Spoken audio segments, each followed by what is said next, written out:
yesterday was not very good for the Naira, even though I'm learning we've hit something worse than that before. But yesterday was not good for the Naira. We saw it dropping. Well, to give us background and foreground on that is Bolanle Agbaje, Senior Analyst of Financial Derivatives Company. Thank you for a second time this week, Bolanle. Thank you for having me. Yeah, so we had the Naira fall again yesterday, but what's going on? Why did I guess it's the same, the demand and supply struggles that we're seeing, but I think it went low from the highs that we had seen last week, when the president made his first speech and talked about the unification of the Naira. So it kind of brought hopes and signaled hopes within that, the exchange rate talks that we had, been battling for the past how many years. So first, we've had the petrol subsidy removal.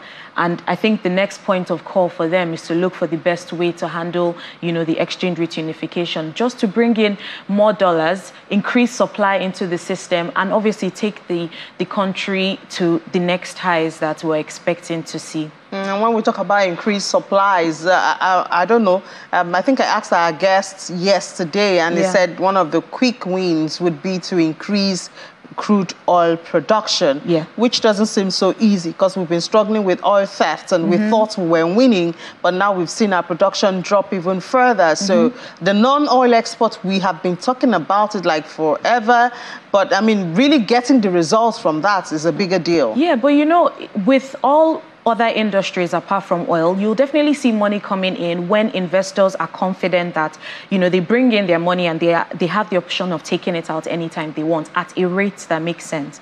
It's not they bring in their money at a particular rate today and then they're scared that, by the time they're ready to take it out, it's a different rate, or would they even be able to, take out this money as much as, they want. The airline industry already complains about more than $812 million. Exactly. So all those downside risks are, what investors would be looking at. So all in all, if you sort out a situation where investors can confidently bring their money in, it definitely, whatever industry it is, it will definitely, give positive impact on the economy. And we know that while the president is still busy trying to handle the aftermath of subsidy removal, he still has that statement he made on unification of the rates. And people are still looking that, yes, you have said it, how do you want to do it? Well, he did say that, they're going to sit down and discuss on the best ways, that they would handle this. And I'm sure from the backlash that he's gotten from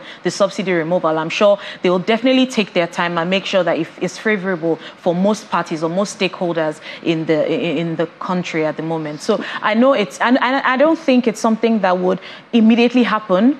Obviously, the subsidy removal happened as soon as he got in, but with the exchange rate, it's probably going to be gradual in comparison to the subsidy removal. Because you can hardly sustain a unified rate without supply. Yes. There will always be a black market if the supply does not meet up with the demand. Exactly. So that's why I meant, with the gradualism that the administration is probably going to focus on, because without increasing the supply into the system, there is no way that you're going to, keep, even if you allow the rate float, you need it to float at a very attractive rate. So when you have supply coming into the system, the rates that the exchange rate will finally, the market rates that will be decided on would, be most favorable for all stakeholders, within the system. Just like we're hoping for petrol, that there'll be more supply, and that will drive down the price. It's just a matter of time. We expect that the prices will drop, gradually, just as we're seeing for other products. But obviously, it will take time.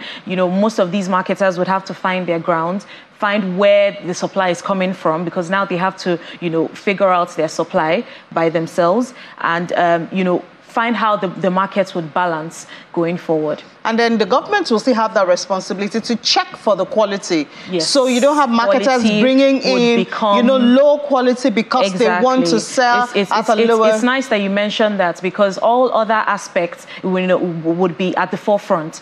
You find marketers that would most likely decide to import lower quality of the produce to actually make gains. And this is something that... So basically, with this market forces that you're seeing handling the price, it's now very important for regulators.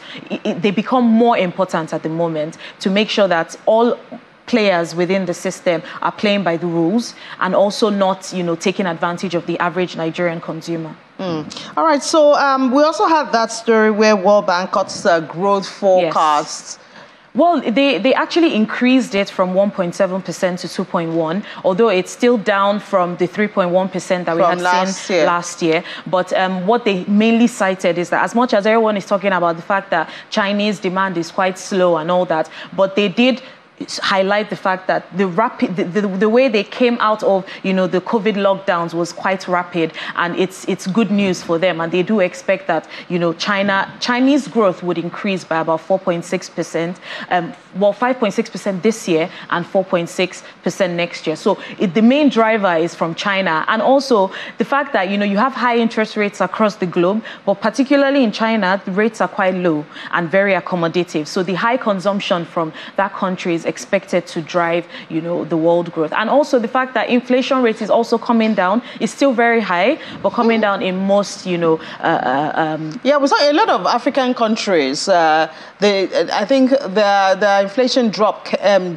Ghana, yes. South Africa, I think Egypt, yes. Also. So you're getting that because, they're aggressively chasing the fall in inflation. Although with Nigeria, we're not seeing that, because I would think that particularly what's affecting, our prices in this country would be the exchange rate issue. So I guess that's why the interest rates is not necessarily directly bringing down prices the way it should. But in other countries, you have a situation where they're more sensitive to, the high interest rate environment. And that's definitely affecting inflation and bringing down the inflation figures. And obviously, before the end of the year, they do expect that inflation numbers generally across the globe, including Nigeria. Well, I think for Nigeria, once we are able to sort out supply, exactly, supply in all aspects, supply in agriculture, produce, yes, supply with dollars, supply with all aspects of the economy, and that obviously you categorically put it with supply side policies.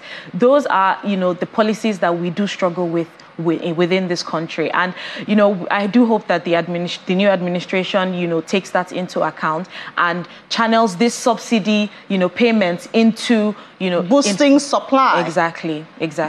So security is on top of that supply element, because we know that in some parts, especially in the northern parts of the country, even some of the southwest, farmers can no longer go to their farms. Yes. And of course, that is going to disrupt supply of food. Of course. So prices will obviously continue to increase because of that. But, well, the good news is for certain particular agricultural products like cocoa, we're still doing well. And we hope this translates to, other commodities that we have a comparative advantage in. All right. Let's look at, since you mentioned cocoa, other commodities. Sugar gained almost 1%. Yeah, well, with sugar, we're kind of net importers, although we do produce sugar, but it's not, enough for our consumption. So we import a lot of our sugar, and obviously we're on the receiving side of the price. But there is increased supply in Brazil at the moment, so we expect that, going forward, the prices decline over time. And obviously we do benefit from the lower prices. Well, with cocoa, there were, suppliers of cocoa were benefiting from the fact that the price of cocoa is quite interesting at the moment. It's above $3,000 that we had not seen in years, and it's great that we're benefiting from this. We expect to gain about $765 million, and that's huge for our economy, and that's based on 250,000 tons that we do produce. And sometimes depending on the harvest, we do produce way more than that, up to about 280,000. So it's good for us on the dollar side of things, but and good for the farmers. Good for the farmers. But it would have been better if we're processing it.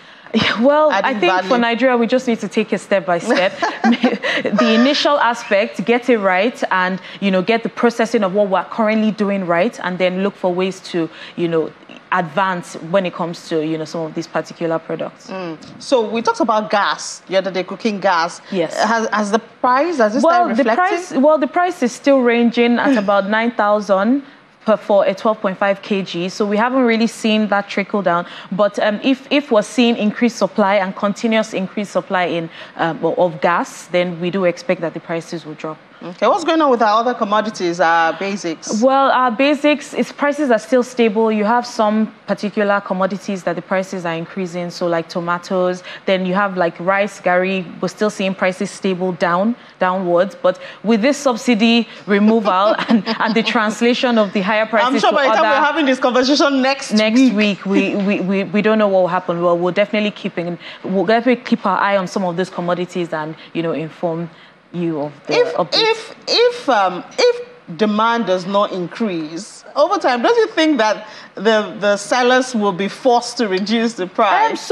Especially because they are perishable. Yes, but because we still have that price stickiness and price rigidity within, the Nigerian market. So they might not necessarily bring down prices, but just keep prices just the way they are. And that's what we've seen. And considering that this is also planting season, that also has, that effect on prices right now. But as we move into Q3, where we're getting into the harvest season, we do expect that, the increased supply would translate into lower prices. All right, thank you so much, Bolanle Agbaje, Senior Analyst, Financial Derivatives Company, for your time this morning. Thank you for having me.